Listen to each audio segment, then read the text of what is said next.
जय हिंद दोस्तों। केंद्रीय कर्मचारियों और पेंशनर्स के लिए 8वें पे कमीशन की मांग जोरों शोरों से उठने लगी है। केंद्रीय कर्मचारियों का सबसे बड़ा संगठन joint consultative machinery for central government employ जब भी अपनी तरफ से केंद्र सरकार या किसी मंत्रालय को लेटर लिखता है तो उस मंत्रालय और सरकार को उस मुद्दे को सुनना ही पड़ता है। और जब भी सरकार की मीटिंग होती है तो वो जेसीएम के साथ में जरूर होती है। जेसीएम ने 3 जून 2024 को cabinet secretary government of India और chairman national council JCM cabinet secretariat Rashtrapati Bhavan को अब लेटर लिख दिया है कि समय आ चुका है कि तुरंत प्रभाव से 8वें वेतन आयोग की कमेटी का गठन करिए। देखिए, immediate constitution of 8th central pay commission for revising the pay allowances pension and other benefits of central government employees, यानी 8वें पे कमीशन को तुरंत कंस्टिट्यूट किया जाए ताकि सैलरी, अलाउंसेज, पेंशन और दूसरे सेंट्रल गवर्नमेंट एम्प्लॉयज़ को जो लाभ मिलते हैं वो समय पे मिल सके। दोस्तों, इस लेटर के जरिए कैबिनेट सेक्रेटरी को पॉइंट वाइज हर एक फैक्ट को बताया गया है कि इससे पहले कब कब पे कमीशन आया और कितने साल पहले वेतन आयोग के लिए कमेटी का गठन हुआ, कमेटी ने कब कब रिपोर्ट दी और सही समय पर वेतन आयोग लागू होते आया है। तो अब 8वां पे कमीशन भी जनवरी 2026 से लागू होना है। 18 महीना केवल बाकी है, तो 18 महीने जो कमेटी है उसको भी दिए जाए ताकि सही से वेतन आयोग कर्मचारियों और पेंशनर्स के लिए बन सके। इस पूरे लेटर को इस वीडियो के जरिए समझेंगे। द 7th सेंट्रल पे commissions recommendations were implemented by the government with effect from 1st January 2016, यानी 7वें पे कमीशन की जो रिकमेंडेशंस थी वो सरकार ने 1 जनवरी 2016 से इम्प्लीमेंट की थी। हाउएवर, जबकि the demands of the staff side to the 7th CPC and subsequently to the government of India for revising the minimum pay to ₹26,000 per month as on 1st January 2016 calculated on the basis of the various components of the ILC norms and Dr. ICROD formula etc. Staff side यानी JCM की ओर से ये मांग थी कि 1 जनवरी 2016 यानी 7वें pay commission में जो मिनिमम वेजेज है 18,000 फिक्स करे गए थे उसकी जगह 26,000 रुपये करने की मांग थी। और यदि 26,000 रुपये किए जाते तो आज 2.57 की जगह फैक्टर और भी ज़्यादा लगता 7वें पे कमीशन में। We have also submitted before the 7th CPC that the minimum pay proposed by the staff side for national council JCM is still on the lower side, यानी 7वें पे कमीशन का जो गठन किया गया था उसके सामने, कमेटी के सामने स्टाफ साइड जेसीएम की ओर से ये मांग रखी गई थी कि जो मिनिमम पे 18,000 रुपये रखा गया था उसको 26,000 रुपये किया जाना था। Unfortunately all our arguments were rejected by the 7th CPC without any basis and recommended for ₹18,000 as minimum pay with effect from 1st January 2016। लेकिन जेसीएम की एक नहीं सुनी गई और 1 जनवरी 2016 से मिनिमम वेजेस 26,000 की जगह 18,000 ही 7वें पे कमीशन ने फिक्स किया। While the staff side demanded that the fitment factor should be 3.68%, the 7th CPC recommended only for 2.57%। यानी एक मांग और बड़ी थी कि जो फिटमेंट फैक्टर 2.57 लागू किया था 7वें पे कमीशन ने, उसकी जगह स्टाफ साइड जेसीएम ने फिटमेंट फैक्टर 3.68% करने को कहा था, which the government straightway agreed without holding any negotiations with the staff side, which usually takes place. Agreed by the adverse recommendations of the 7th CPC and the acceptance of the same by the government without holding any discussion with the staff side and without considering the proposal given by the staff side, the constituent organization of the JCM served a strike notice to the government demanding for revision of minimum pay and fitment factor। यानी जब JCM की बात नहीं मानी गई तो सरकार को एक नोटिस जारी किया था। ये मांग करते हैं कि फिटमेंट फैक्टर 7वें पे कमीशन में 3.68 होना चाहिए और मिनिमम वेजेज 26,000 रुपये पर मंथ होना चाहिए। The government constituted a committee of ministers to negotiate with the staff side under the chairmanship of Shri Rajnath Singh, home minister late Arun Jaitley, and then finance minister Shri Suresh Prabhu, the then railway minister, and Shri Manoj Sinha, the then state railway minister. After discussion, the government agreed that the demands of the staff side would be further discussed with them to reach an amicable settlement. यानी जब मांग रखी गई, notice जारी किया, तो कई ministers की एक कमेटी बनाई गई ताकि नेगोशिएशंस हो सके कि मिनिमम वेजेस 26,000 रुपये पर मंथ किया जाए और फिटमेंट फैक्टर 3.68 किया जाए। यहाँ पे बात चल रही है 7वें पे कमीशन की। Based on the assurance given by the Committee of Ministers, the indefinite strike was also postponed. यानी जब मिनिस्टर्स की जो कमेटी थी उसने ये भरोसा दिया कि इसके ऊपर हम लगातार चर्चा करते रहेंगे और आपकी मांग के ऊपर ज़रूर कोई निर्णय लेंगे। तो ये आश्वासन मिलने के बाद स्टाफ साइड जेसीएम ने जो अनिश्चितकालीन स्ट्राइक के लिए कहा था उसको पोस्टपोन कर दिया।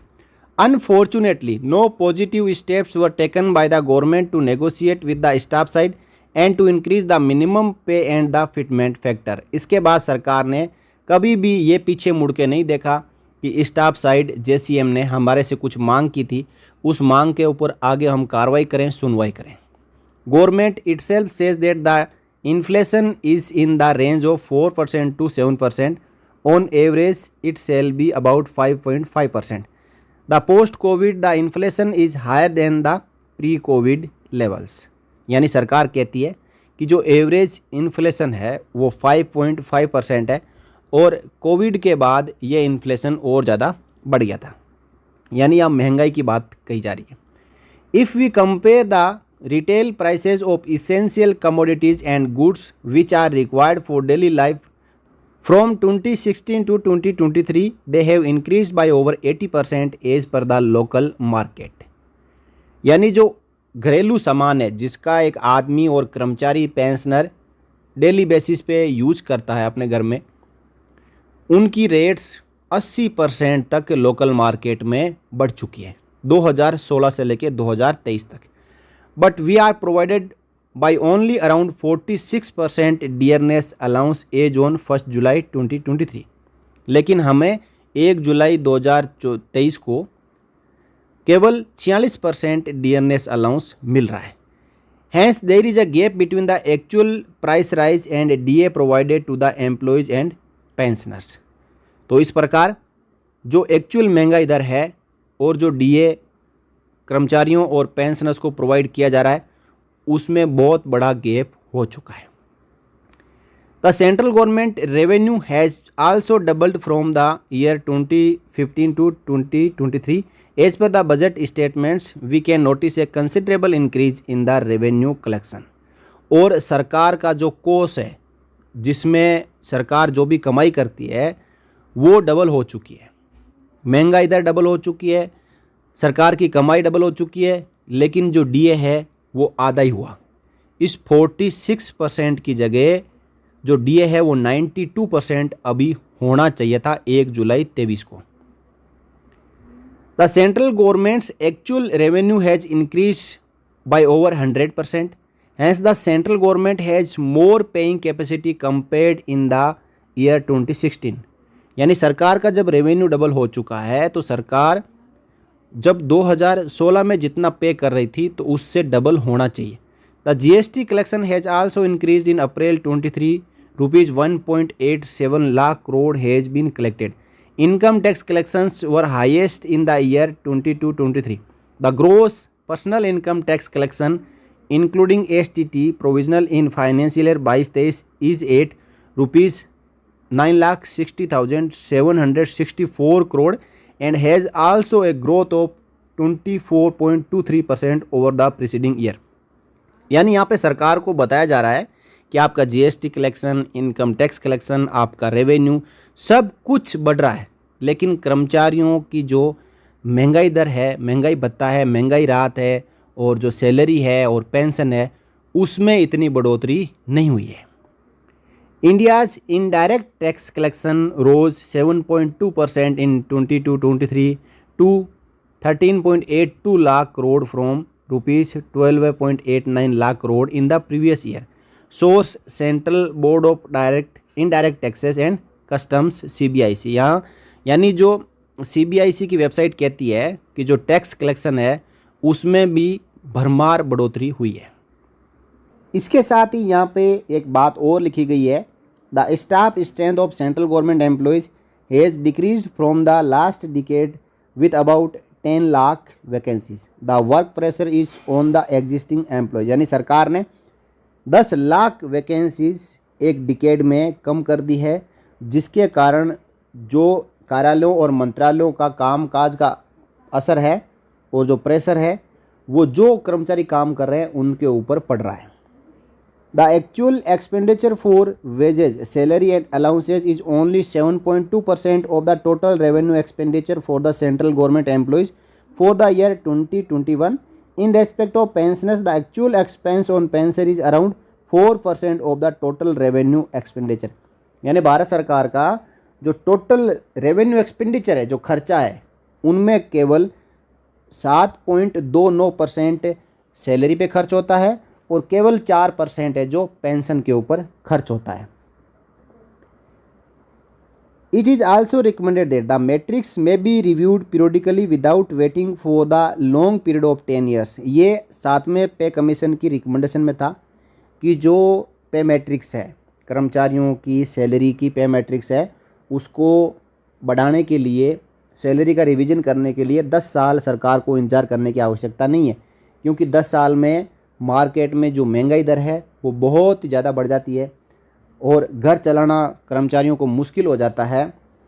It can be reviewed and revised on the basis of the Aykroyd formula which takes into consideration the changes price of the commodities and constitute a common man's basket which the Labour Bureau at Shimla reviews periodically.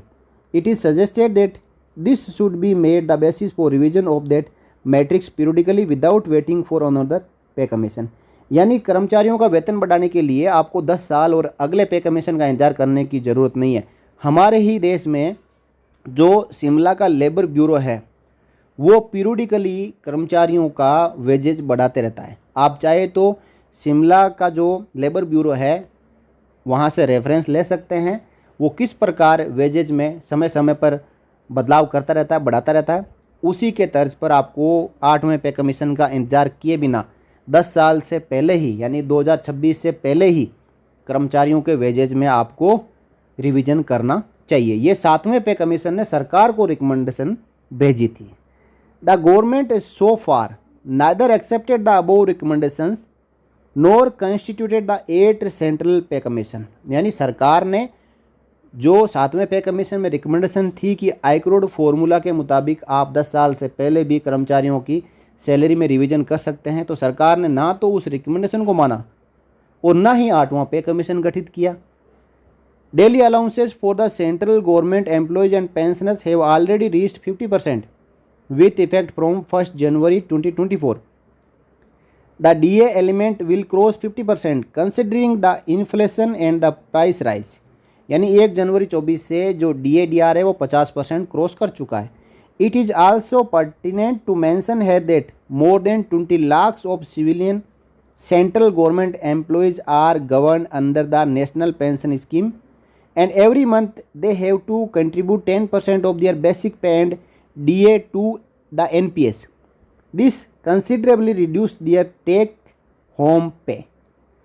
यानी 20 लाख केंद्र सरकार के कर्मचारी, civilian कर्मचारी ऐसे हैं जो हर महीने अपनी सैलरी और डीए का 10% एनपीएस में पे करते हैं, जिससे कि उनका मंथली जो सैलरी है वो कम हो जाता है। और दूसरी तरफ सरकार ने केंद्र के कर्मचारियों की जो लंबित मांग है कि एनपीएस को ख़त्म किया जाए और 1972 के सीसीएस रूल्स के मुताबिक वापस से ओल्ड पेंशन स्कीम लागू की जाए, इसको भी सरकार ने अभी तक नहीं माना है। Considering all the above aspects and today's requirement of life and also to attract qualified and talented candidates to the central government services, Time has now come to immediately constitute the 8th Central Pay Commission and to revise the pay scales, allowances, pension and other benefits to the central government employees through mutual discussion and settlements। यानी अब विचार विमर्श करते हुए समय आ चुका है कि केंद्र सरकार के कर्मचारियों के लिए उनकी सैलरी में, अलाउंसेज में, पेंशन में और दूसरे जो लाभ है उनमें रिवीजन के लिए 8वें वेतन आयोग का गठन तुरंत कर दिया जाए। Therefore, the staff side demands that the government of India may immediately constitute the 8th Central Pay Commission। इसलिए जो स्टाफ साइड JCM है वो अनुरोध करता है भारत सरकार से कि 8वें पे कमीशन का गठन तुरंत किया जाए। दोस्तों, national council staff side JCM जब भी मांग रखता है, जैसा कि मैंने आपको वीडियो के शुरुआत में कहा, तो सरकार को सुनना पड़ता है, क्योंकि ये काउंसिल कंसल्टेटिव मशीनरी है सेंट्रल गवर्नमेंट के एम्प्लॉयज़ के लिए। जब भी केंद्र सरकार के कर्मचारियों का कोई मुद्दा हो, कोई मांग सरकार के सामने रखनी हो, तो वो स्टाफ साइड JCM के ज़रिए ही रखी जाती है और सेंट्रल गवर्नमेंट के साथ में मीटिंग भी स्टाफ साइड JCM ही करता है। समय समय पर JCM के साथ में भारत सरकार के जो मंत्री है और ब्यूरोक्रेट्स है उनकी मीटिंग होती रहती है और सेंट्रल गवर्नमेंट के कर्मचारियों और पेंशनर्स के मुद्दों को डिस्कस किया जाता है। कुछ मुद्दे माने जाते हैं, कुछ मुद्दों को पोस्टपोन किया जाता है, उसके ऊपर फिर से विचार विमर्श किया जाता है। तो इस प्रकार अब मांग है जो कैबिनेट सेक्रेटरी के पास में पहुंचा दी गई है और इसके ऊपर जल्द ही कोई बड़ी अपडेट आ सकती है। नेशनल काउंसिल JCM ने ये मुद्दा ज़ोरों शोरों से उठाया है और तुरंत ही 8वें पे कमीशन को गठन करने के लिए मांग कर दी है। तो दोस्तों, ये है 8वें पे कमीशन के ऊपर लेटेस्ट अपडेट।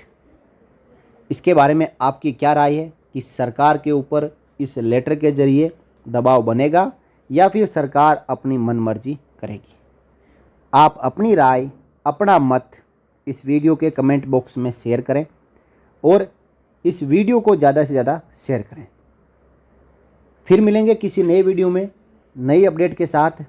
तब तक के लिए जय हिंद, जय Bharat, Vande Mataram. For more updates, subscribe to our channel and enjoy watching the videos.